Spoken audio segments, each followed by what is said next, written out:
이제 시주석이 뭐라고 그랬냐면요.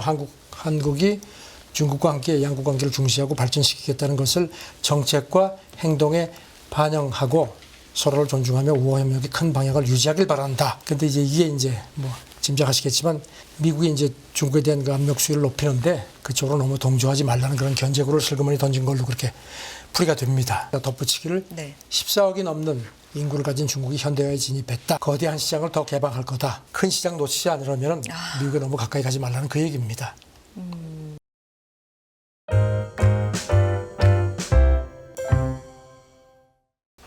네, 선재규 선임기자 나와 계십니다. 안녕하세요. 안녕하세요. 네, 주말 동안 쌓여있는 뉴스들이 또 많은데 그중에서도 미국과 중국 경제금융협력 워킹그룹 결성 얘기가 좀 눈에 띈니다. 네, 지난 금요일에 미국하고 중국에서 동시에 발표가 됐습니다. 네.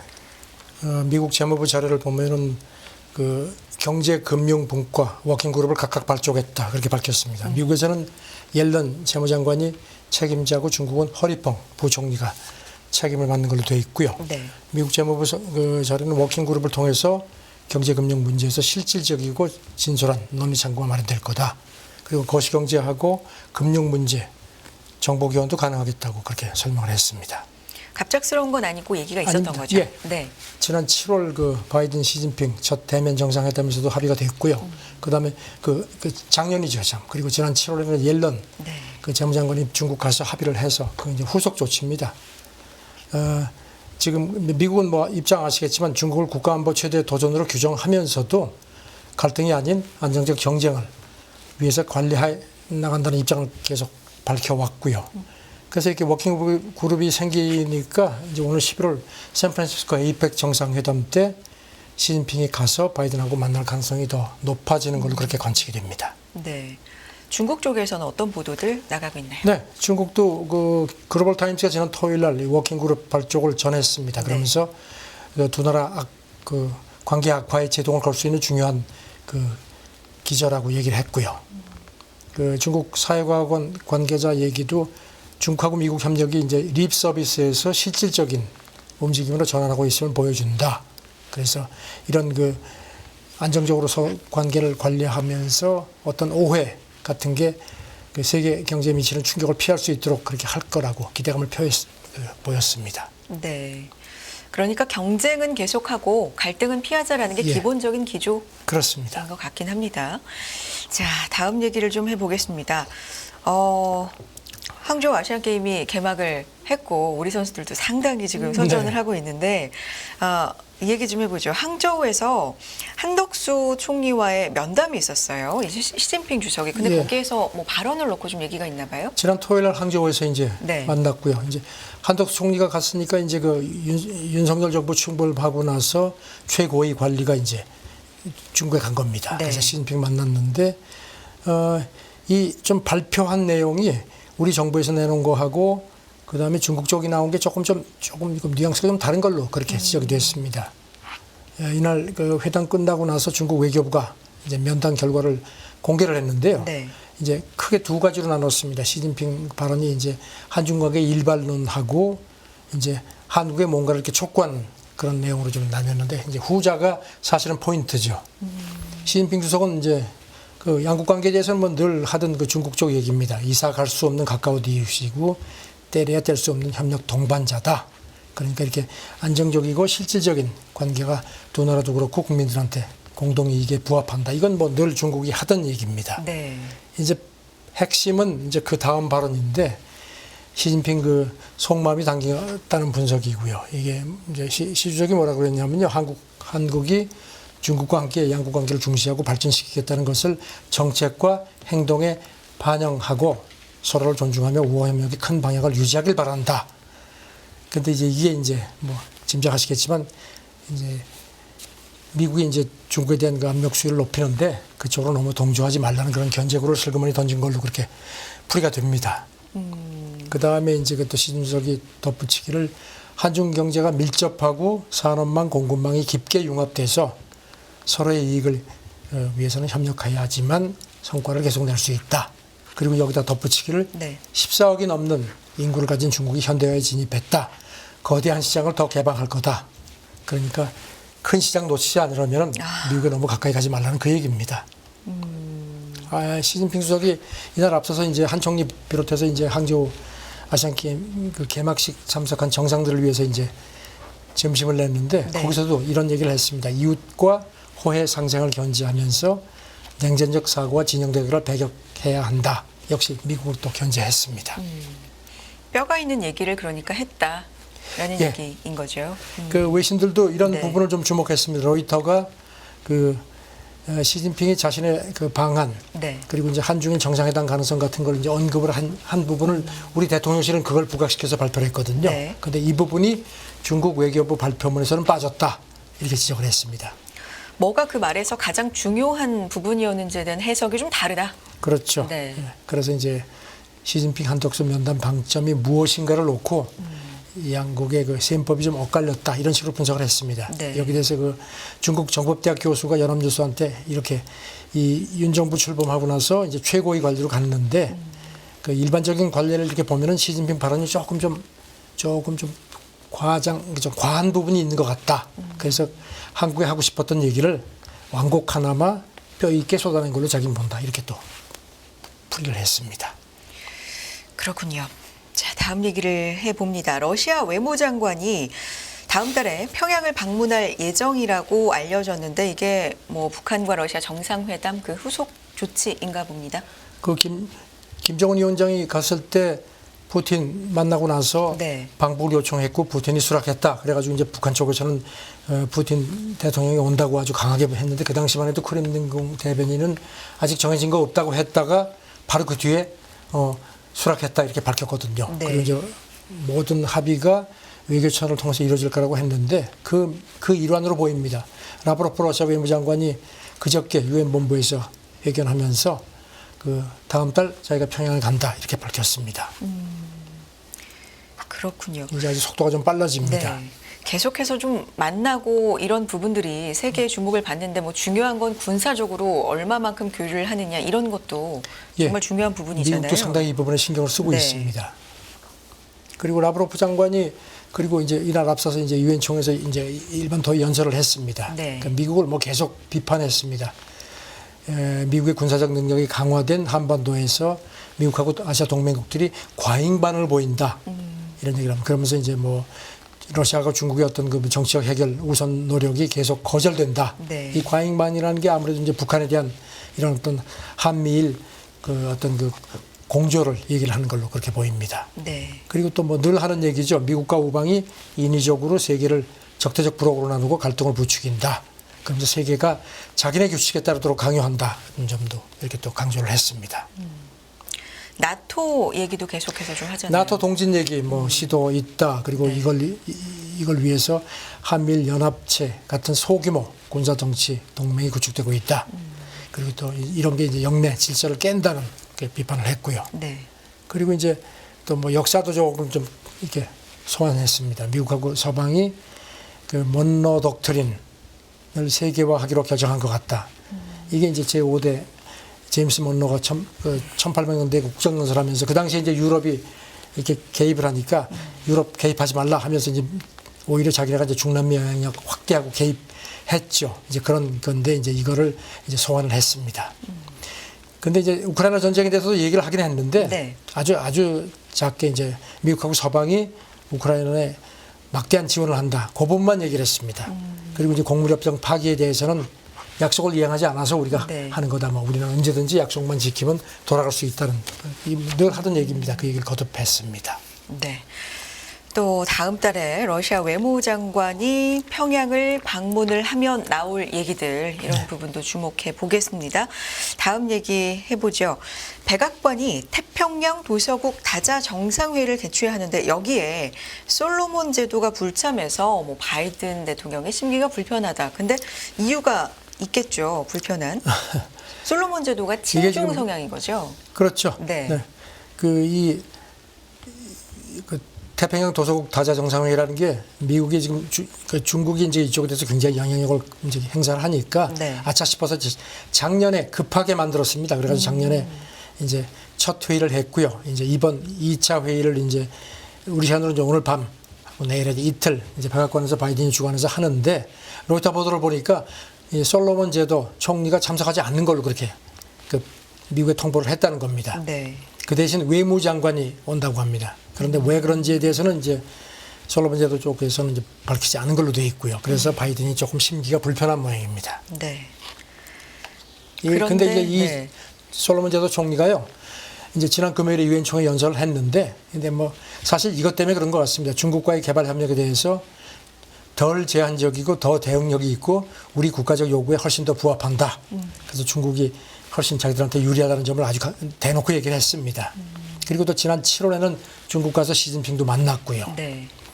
그것도 보니까 이번 정상회담에 남태평양에 있는 그 바누아투 여기도 총리가 못 오는데 여기는 이제 그 회의 당일날 그 자기네 의회 불신임 투표가 있는 모양입니다. 그러니까 이제 그게 더 급하니까 못 오는 모양입니다. 자, 우리가 바이든이 뭔가 좀 이렇게 좀 짱 하려고 했는데 조금 좀 김이 빠졌습니다. 네.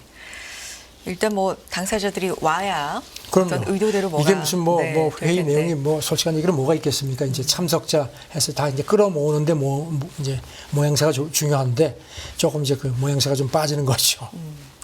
근데 그 일부 국가 속내 중에는 중국 쪽이 좀 더 유리하겠다. 자기네와 그렇죠. 네. 지내는 게 이런 것도 있어 보인다라는 추측도 나오고 있다는 얘기고요. 다음 얘기해 봅니다. 젤렌스키 대통령 월가 거물들과 전후 복구를 논의한다. 이거 어떤 얘기입니까? 젤렌스키가 이번에 유엔 총회 참석해서 네. 이제 계속 도와달라는 얘기하고 그랬는데 이 와중에 지금 로이터 보도를 보니까 그 만났습니다. 네. 그 월가 거물들을 꽤 만났네요. 그 젤렌스키도 이거를 어제 텔레그램에 올렸습니다. 미국 기업 금융인들하고 만나서 전쟁이 끝나고 안전을 보장받은 직후에 그 우크라이나에 대규모 투자할 준비가 되어 있다는 점을 자기가 확인했다 이렇게 강조를 했습니다. 그러니까 이제 블룸버그 창립자죠. 이제 뉴욕 시장 지냈고요. 네. 그 사람하고 그다음에 그 블랙록 레리 핑크 회장 그다음에 헤지펀드의 거물이죠.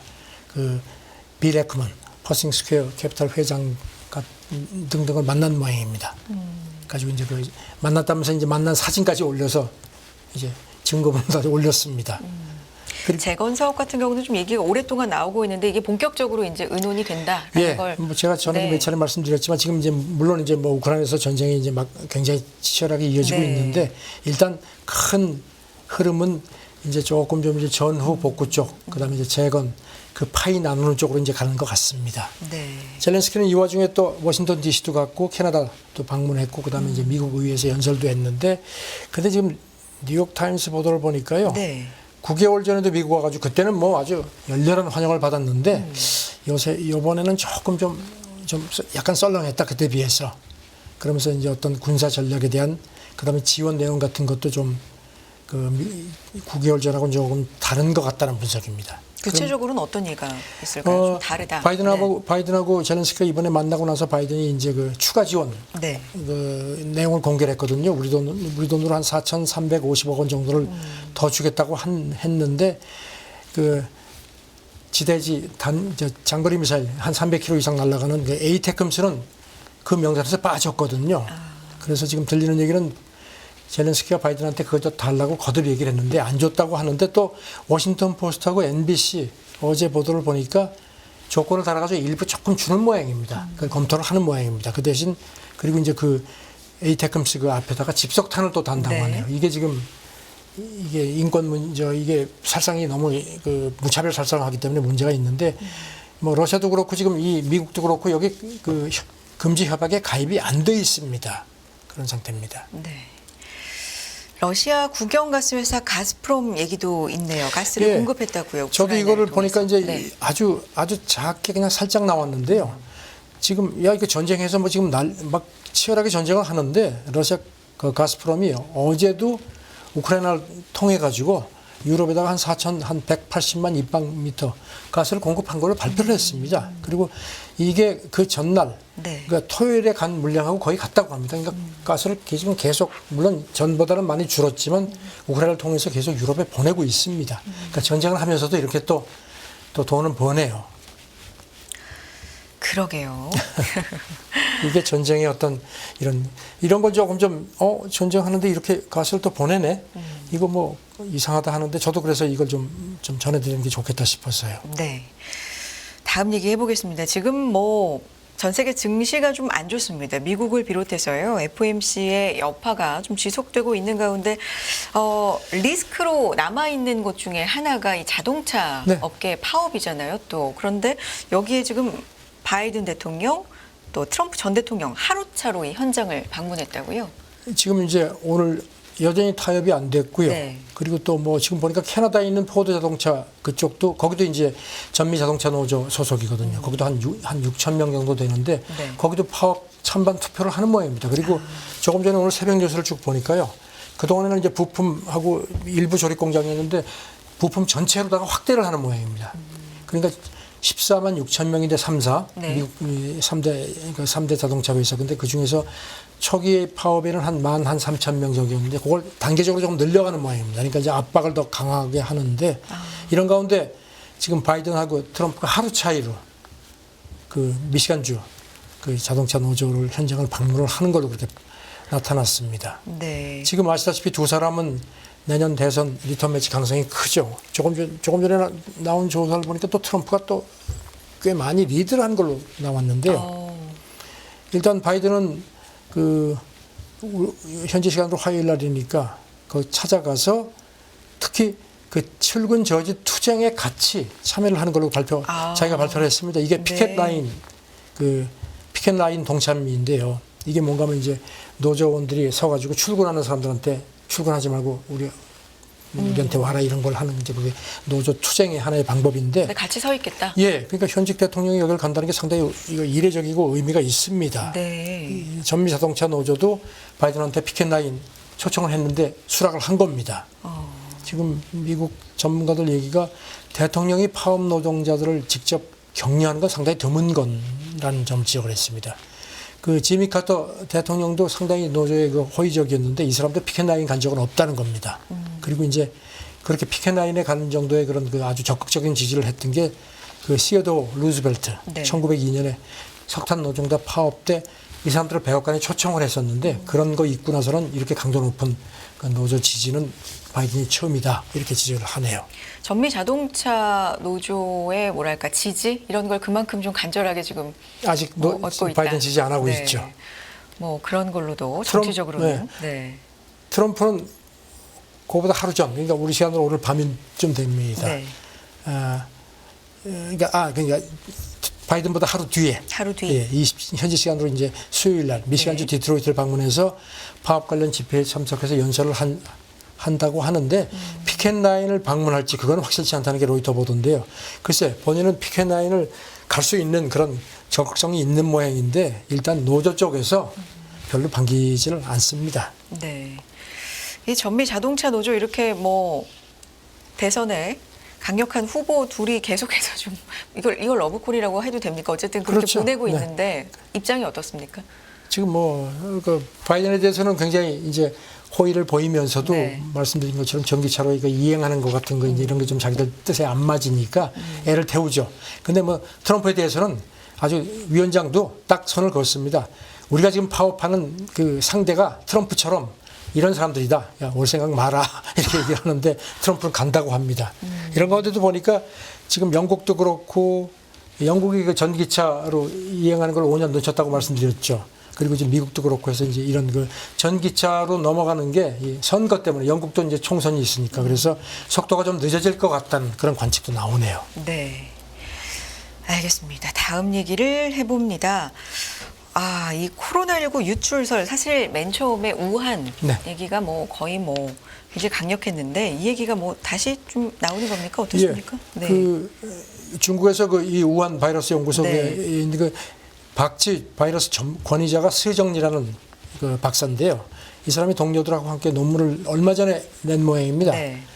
근데 그 논문이 이제 영어로 나와서 실렸는데 별로 주목을 못 받았는데 이제 그래서 그런지 이 사람이 그 논문에서 얘기한 게 보니까 지금 코로나 바이러스가 이제 이번에 그 우리가 코로나 19도 유발했고 그다음에 사스도 이거 여기서 출발이 된 거다. 그래서 그 분석을 해보니까 지금도 그 코로나 바이러스가 한 40종 정도의 인간 전염 위험을 평가를 했는데 그중에서 한 20종 정도가 전염 위험이 매우 높다. 그리고 이미 그 가운데 6종류는 인간을 감염시켰고 3종류 정도가 굉장히 리스크가 크다는 겁니다. 그래서 미래에 또 다른 질병 출현이 거의 확실한데 네. 사람들이 조금 좀 넋을 놓고 있다. 이렇게 좀 지적을 한 거, 경고를 한 걸로 되어 있습니다. 처음에 코로나 초기에도 박쥐 얘기가 상당히 좀 예, 많았잖아요. 박쥐가 이제 네. 그 숙주라고 해가지고 나왔었고 네. 이번에도 비슷한 얘기가 많이 나왔습니다. 네. 뭐 박쥐, 그다음에 낙타, 사양고양이, 뭐 돼지, 천상갑 이런 것들이 나왔는데 이것들도 확인됐다고 지적을 했는데 지난 7월에 영어 학술지에 발표가 됐는데 이달에야 이제 중국 SNS에서 주목받기 시작했답니다. 이제 중국어가 아니니까요. 그런데 이제 그거 말고 중국 당국이 이 논문을 조금 이렇게 좀 견제한 것 같다는 겁니다. 왜냐하면 이제 간신히 가라앉았는데 또 이렇게 되면 이제 문제가 되니까 그래서 중국 그 과학자들도 여기 대해서 외신 기자들이 물어보면 입을 꽉 다물고 휴시한다는 겁니다. 네. 여기까지 갑니다. 뉴욕 지하철에 경찰 로봇이 등장했다. 로봇도 예, 이제 타임스퀘어 경찰도, 역사에 네. 이제 시범 등장을 했는데 이게 네. 시장 얘기가 뭐 최저 임금보다 훨씬 싸고 로봇은 밥도 안 먹고 화장실도 안 가고 쉬지도 않고 일한다. 세상에. 이렇게 얘기를 하는데 글쎄 네. 이게 그래서 지금은 이제 그래도 이제 로봇 혼자만은 그러니까 경찰하고 2인 1조로 도는 모양인데 인권단체들이 뭐 가만 안 있습니다. 이거 이런 식으로 해서 감시하면 되느냐 하는데 자전 이제 경찰 로봇까지 이제 슬금슬금 등장을 하네요. 네. 뭐 스타워즈에 등장하는 네, 그 모양하고 캐릭터를- 똑같은 로봇이라고 합니다. 네. 키도 한 160cm 정도 되는데 자전 글쎄 화장실도 안 가고 밥도 안 먹고 쉬지 않는다고 하는데 글쎄 이게 과연 이런 기능 위주로 가는 게 바람직한 건지 모르겠습니다. 여기까지 듣겠습니다. 손재규 선임 기자 함께했습니다. 고맙습니다. 네, 감사합니다. 끝없는 위기 속 기회는 언제나 숨어 있습니다. 성공한 투자 고수들과 나눈 투자의 철학. 다가올 기회를 잡아내는 부의 만찬으로 여러분을 초대합니다. 푸짐하게 한 상 차려놓았습니다.